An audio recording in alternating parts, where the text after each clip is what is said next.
आप सब कैसे हैं? आप सबको मेरा सादर नमस्कार।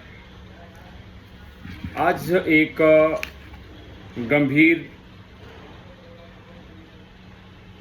विषय पर चर्चा करने के लिए और आप सबसे एक संवाद करने के लिए मेरा नया टॉपिक है कि भ्रष्टाचार पर कंट्रोल कैसे लगाया जाए। भ्रष्टाचार पे काम कैसे किया जाए जिससे भ्रष्टाचार खत्म हो। यह मुद्दा बहुत ही गंभीर और बहुत ही सेंसिटिव मुद्दा है जिस पर हम सबको चर्चा करना चाहिए। इस भारत को सर्वश्रेष्ठ राष्ट्र बनाने के लिए,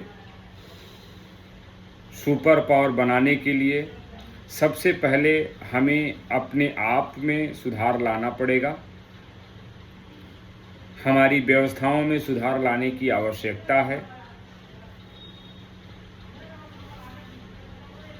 आज एक छोटा सा उदाहरण मैं प्रस्तुत करूंगा। एक 10 रुपये का सामान खरीदने आप जाते हैं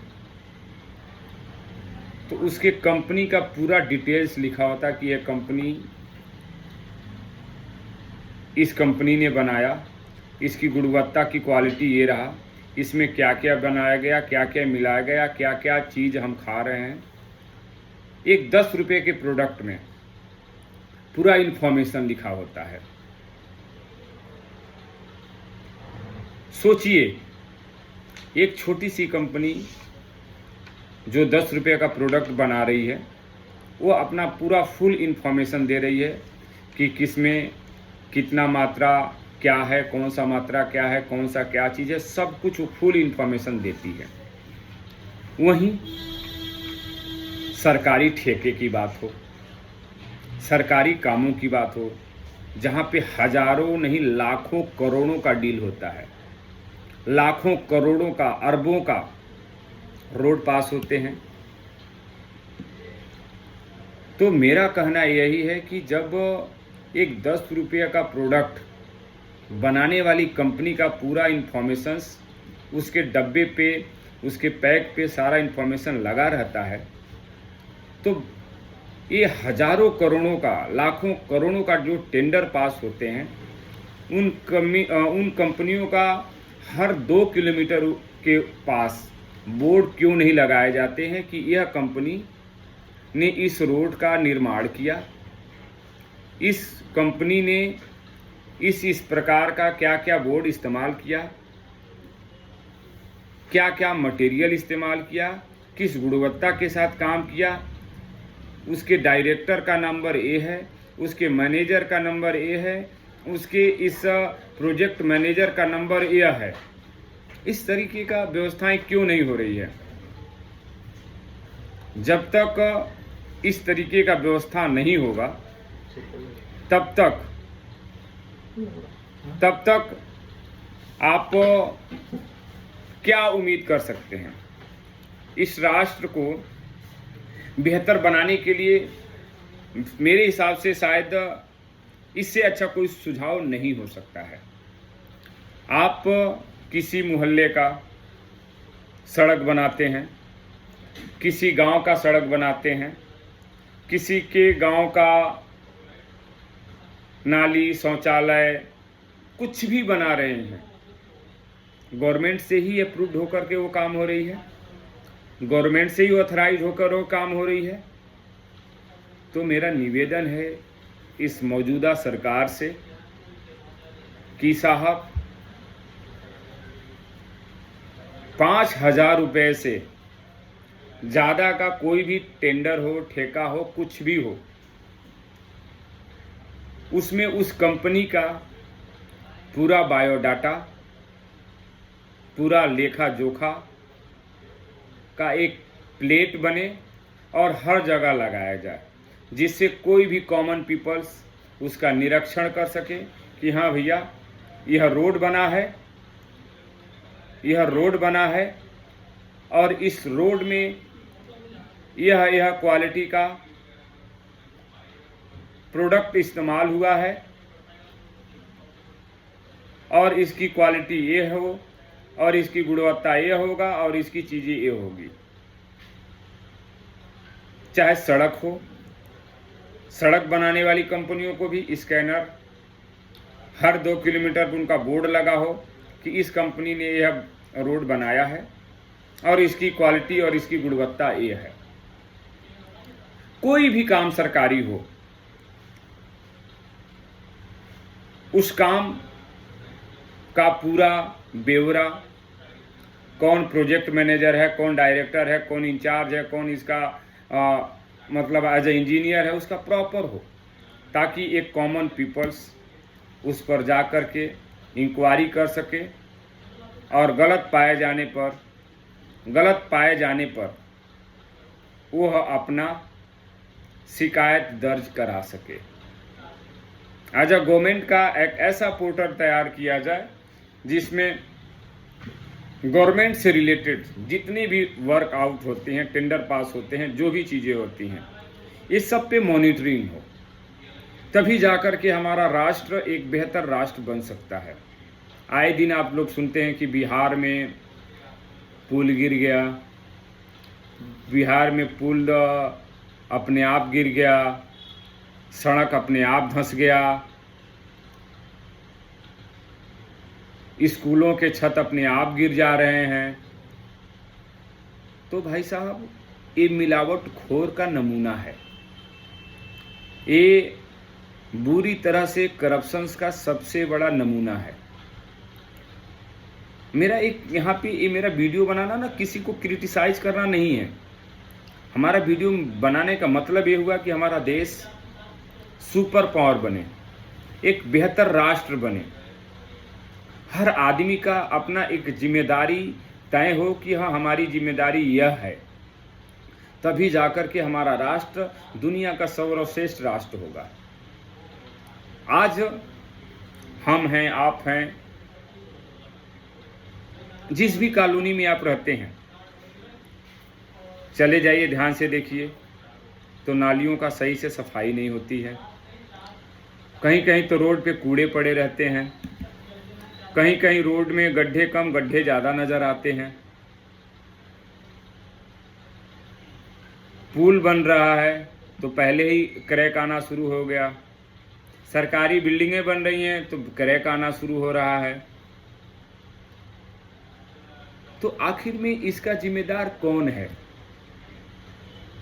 एक बात हम पॉलिटिकल बात कहूँगा, इसमें सबसे ज़्यादा मोदी जी को आगे आना पड़ेगा, सबसे ज़्यादा मोदी जी को आगे आना पड़ेगा। देखिए, मोदी जी वोट मांगने जाते हैं, मोदी जी के नाम से वोट मिलता है। मोदी जी के विधायक क्या करते हैं, उनकी भी कार्यशैली पर प्रश्न उठना चाहिए कि आपने जनता के लिए क्या किया। मोदी जी के काउंसलर कार्य कर रहे हैं, क्या काम कर रहे हैं, उस पर भी जवाबदेही तय हो, उसको भी मॉनिटर किया जाए। थर्ड पार्टी का कोई विधायक हो, सांसद हो, कोई भी हो, वह क्या काम कर रहे हैं उस पर मॉनिटरिंग हो, तब जाकर के हमारा देश दुनिया का सबसे सुपर पावर बनेगा, तभी जाकर के हमारा राष्ट्र दुनिया का सबसे महत्वपूर्ण राष्ट्र बनेगा। अगर किसी विदेश का व्यक्ति भारत में घूमने आए, भारत के गंदे गंदे नाले देखने को मिलता है, गंदी गंदी नदियाँ जिससे बदबू आ रहे हैं वो देखेगा, भारत की इंफ्रास्ट्रक्चर, भारत की सड़कों का व्यवस्था देखेगा, तो भारत के प्रति उसका क्या रिव्यू रहेगा, क्या सोच रहेगा भारत के प्रति उसका। आप और हमें इसको कल्पना करना चाहिए। हर एक सड़क पर स्कैनर, 2 किलोमीटर पर कंपनी का बोर्ड लगा हो कि हाँ, इस फला कंपनी ने यह कार्य किया है। कोई भी सरकारी काम, कोई भी सरकारी टेंडर पास हो, सरकारी संस्था बन रहा, उसका बोर्ड लगे, ताकि कोई भी कॉमन पीपल जाकर के उसका निरीक्षण कर सके कि हाँ, आखिर में जिस गुणवत्ता के साथ इस पे काम हो रहा है, उस गुणवत्ता के साथ काम हो रहा है या नहीं हो रहा है। मैं स्वयं बीजेपी का कार्यकर्ता हूं, एक छोटा सा कार्यकर्ता हूं, और हमारा पॉजिटिव थिंग यही है कि हमारा राष्ट्र सबसे मजबूत राष्ट्र बने, सबसे मजबूत राष्ट्र बने। और राष्ट्र वह तब बनेगा जब ग्रामीण स्थानों पर, ग्रामीण स्तर पर कार्यों का निरीक्षण होगा, एसआईटी की गठन हो, हर जिले में कम से कम 100 ऐसे रिटायर्ड अफसरों का एक टीम बनाई जाए जो जाकर के गुणवत्ता की, क्वालिटी का टेस्ट करे कि हाँ, सरकार से आए हुए पैसे का कहाँ पर सदुपयोग हो रहा है और कहाँ पर दुरुपयोग हो रहा है। जब तक हम इस तरीके की योजनाओं पर काम नहीं करेंगे, तब तक हमारा राष्ट्र और हमारा देश कहीं ना कहीं पीछे रहेगा। मैं एक और बात बताना चाहता हूं, जिन प्रधानों का साइकिल पर चलने की औकात नहीं होती थी, वो जैसे प्रधान होते हैं, फॉर्च्यूनर स्कॉर्पियो दरवाजे पे आ जाता है। बड़े बड़े नेताओं की तो बड़ी बड़ी बातें हैं, आखिर सब पे जवाबदेही क्यों नहीं तय होती है?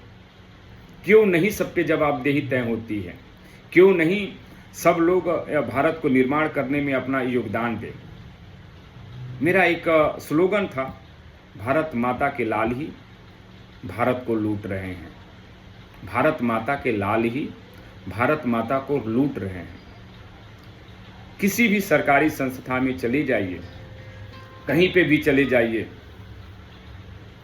बिना रिश्वत का काम नहीं होता है। बिना रिश्वत का काम नहीं होता है। अगर आपका रिश्वत के बिना काम हो जाता है तो आपको एक बार का जो जाना होता है उसमें 10 बार जाना पड़ता है आपको। ये कहाँ का सिस्टम है? ये कहाँ का न्याय है? ऐसा नहीं होना है। मेरा पुनः उस बात का एक सॉल्यूशन है, मतलब सारी बातों का कंक्लूजन है कि सरकारी कोई भी टेंडर हो, चाहे वो रोड का हो, चाहे पार्क का हो, घर का हो, स्कूल का हो, विद्यालय का हो, कॉलेज का हो, किसी भी सेक्टर का हो, उस पर प्रॉपर उस कंपनी का पूरा विवरण लिखा जाए कि इस कंपनी ने इस कार्य को इस गुणवत्ता के साथ कार्य किया है, और नहीं कार्य सही पाए जाने पर उस कंपनी को ब्लैक लिस्टेड किया जाए, ताकि बेहतर से बेहतर कार्य हो सके। और जो लोग बेहतर करना चाहते हैं तो अपनी क्वालिटी के साथ कोई कंप्रोमाइज ना करें। और सबसे बड़ी बात, जहां से टेंडर पास होता है वहां पे मॉनिटरिंग किया जाए कि आखिर वो टेंडर कंपनी वालों को किस रेट में दिया जा रहा है। अगर 100, मान लीजिए 100 रुपये का टेंडर हो और कंपनी वाले को 50 रुपया ही मिले, तो टेंडर तो वो 85 रुपया में ही काम करेगा बंदा। तो ऐसा वहाँ पे मॉनिटरिंग का बहुत ही आवश्यकता है। मेरे को कोई लाग लपेट नहीं है, बस मेरा अपना सोच यह है कि मेरा देश सुपर पावर कैसे बनेगा। हर ग्रामीण स्तर पर, हर ग्राम सभा स्तर पर कार्य का सही मॉनिटरिंग कैसे होगा, हर जिला स्तर पे कार्य का मॉनिटरिंग कैसे अच्छा होगा, हर प्रदेश पे कार्य मॉनिटरिंग कैसे अच्छा होगा, तब जाकर के हमारा राष्ट्र बेहतर राष्ट्र बनेगा। हर आदमी का अपना जवाबदेही तय होगा कि उसका इस में क्या योगदान है। उदाहरण के तौर पर बहुत सारे लोग जो हैं गुटखा खा करके, डस्टबिन कर करके सड़क पर फेंक देते हैं। उसका जिम्मेदार कौन है? उसका जिम्मेदार हम और आप हैं। और उससे सबसे बड़ा जिम्मेदार वहाँ का सफाई कर्मी है। क्योंकि वह अगर प्रतिदिन झाड़ू लगाता, सफाई रखता, तो कोई भी वहाँ कूड़ा नहीं फेंकता। अगर वो कूड़ा फेंका जाता, फेंकते हुए पाया जाता, तो उस पर फाइन मारता, 100, 200, 500 का फाइन मारता, ताकि एक बार वो जब फाइन देगा तो वह दोबारा उस रोड को या सड़क को गंदा नहीं करता। नदियों का हालत आप सब देख ही रहे हैं कि नदियों का हालत क्या है। एक बात बता देते हैं आप सबको, अगर भारत में बाढ़ जैसी व्यवस्थाएं नहीं आती, नदियों में उफान बारिश के समय में नहीं आती, तो भाई साहब भारत की नदियां किस स्थिति में चली जाती, कितने गर्क में चली जाती, जिसका कोई तुलना और कोई मतलब नहीं होता।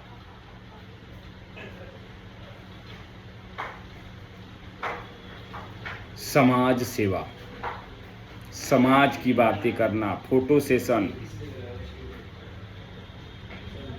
और इस तरह की बातें करने से कोई मतलब नहीं है। सिर्फ और सिर्फ समाज में, देश में परिवर्तन की ज़रूरत है। मेरा आप सबसे यही अनुग्रह है कि आप सब और हमें मिलकर के अपने राष्ट्र को सबसे बेहतर राष्ट्र बनाना है।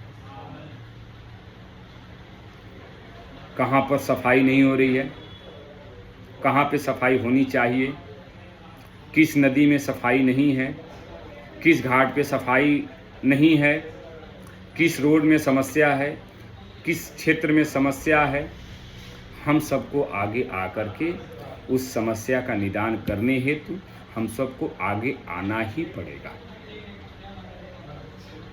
मेरा कहना यही है। जय हिंद, जय भारत।